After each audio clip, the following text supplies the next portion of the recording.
You know, when I look back on it, I still am absolutely gobsmacked about how brave and courageous Ruth was to want to go there, to, accept the fact that she had incurable cancer and therefore her time was coming to an end, and therefore to prepare her, me, and the boys for what was to come.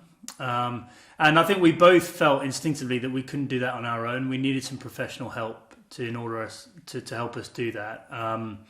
And so, where we got great benefit from speaking to Jenny was she talked to us about effectively making sure that the boys were involved in the process, not hiding things from them, not being, even though our every instinct as a parent is to protect our kids from pain, protecting them from Ruth's imminent death, she felt was very much the wrong thing to do. They had to be a part of it. We really didn't need to hide anything from them.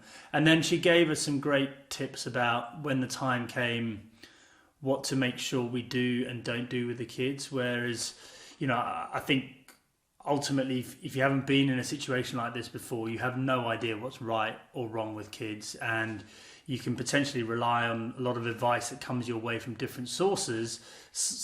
Most of which is well-meaning, but often it might be the wrong advice. So, Jenny was very clear about the importance of the boys staying in the routines they're currently in, making sure they're surrounded by people that love them, making sure they keep doing things that they enjoy doing, and giving them the opportunity to talk about it if they want. So not closing down that discussion, not forcing them to talk about it, but giving them the opportunity to talk about it. And the way to do that was effectively by me being open with them about how I was feeling. So just those little tips, nothing groundbreaking that perhaps you'd never thought of before, but it was just incredibly reassuring for Ruth and I to know that we had that support there whenever we needed it.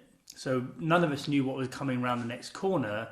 Jenny provided us with a guide rope, I suppose, to help us go through that entire process.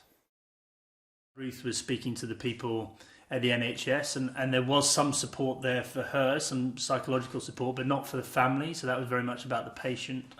And then obviously there is bereavement support in a lot of cases, but that's after death. And, Ruth believes very, very strongly, and I do as well, that we've got to go there ahead of time. We've got to prepare for it.